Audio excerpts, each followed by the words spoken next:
This past weekend, Mike, my brother Nate, and I got out for an overnight canoeing camping trip on the Mississippi. We headed to the scenic and recreational section of the Mississippi south of St. Cloud.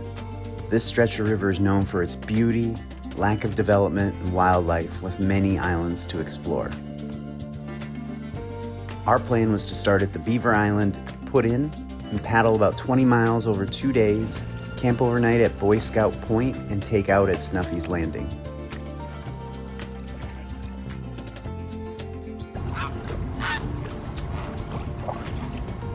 Beaver Island is a beautiful spot to launch from.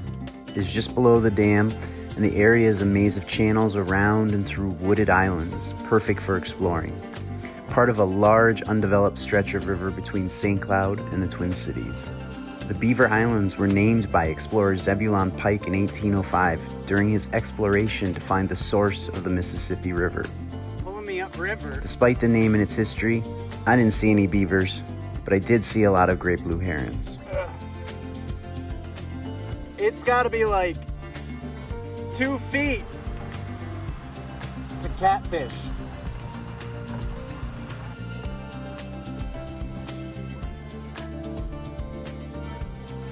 Got it.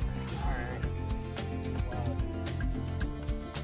After we started out, it didn't take long before we gave up paddling and just floated with the current, fishing and enjoying the beautiful August day. The Mississippi's flow had some decent push to it, and we felt like we were maybe making 2 to 3 miles per hour just by drifting along. In just 3 or 4 hours, we covered most of the distance to Boy Scout Point, our intended campsite for the night. I bet we only have like another hour of floating and we hit that campsite.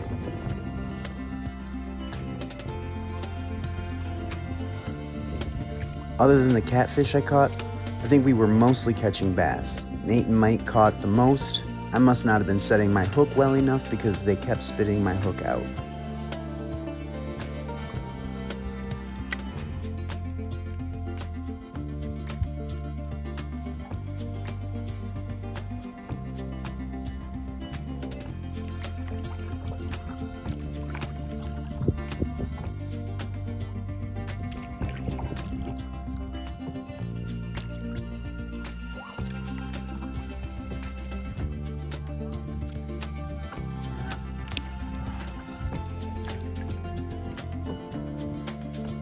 So Boy Scout Point would have been the perfect spot to camp, being about the halfway point, but unfortunately it was already occupied.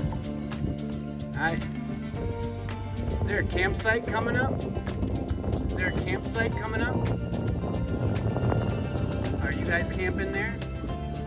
At this point we decided to push on, even though we didn't have a lot of faith that we would find a good place to camp, since most of the river is private and many of the islands were swampy or gravelly. We knew that worst case scenario, the next official campsite was Oak Island just before Snuffy's Landing, where we had planned to take out.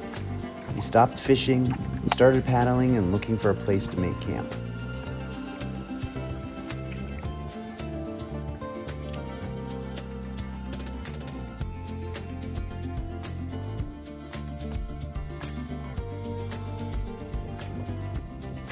Funny thing, when we were floating and fishing, the miles flew by.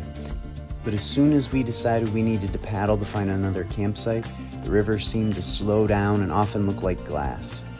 We passed a few islands and gravel bars, but they were small, covered in plants, or too low and wet. Not great for setting up camp.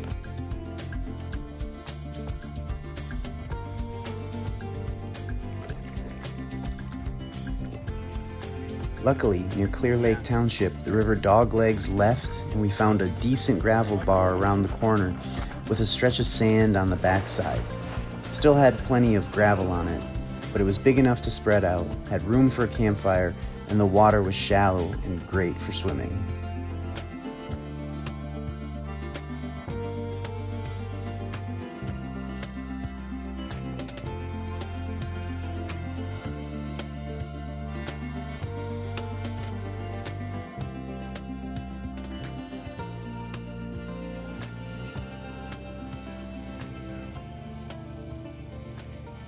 This ended up being a great campsite, maybe even better than Boy Scout Point. We swam, fished, and watched the sun set. After dark, the moon rose over the tree line, casting a reflection of light on the river.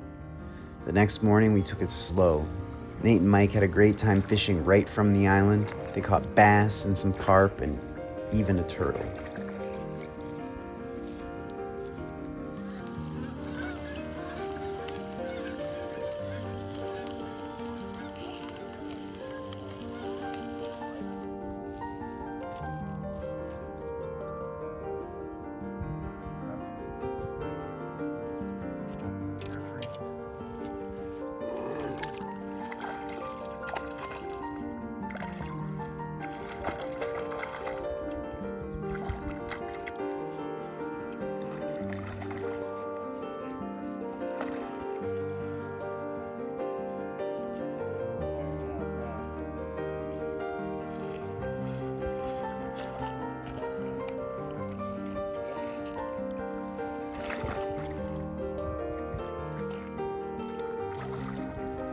Holy moly! Oh, it's a big one.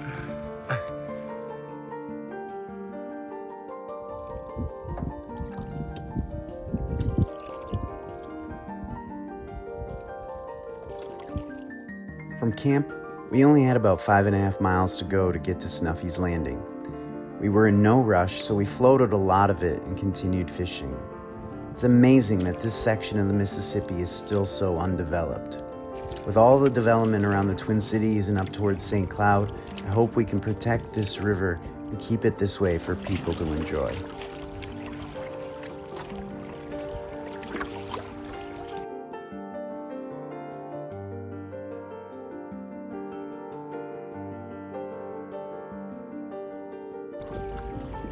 With the exception of the hunt for a camping site, the weekend was perfect. We had great weather, good fishing, lots of wildlife, and a relaxing paddle. I really recommend checking out this section of the Mississippi.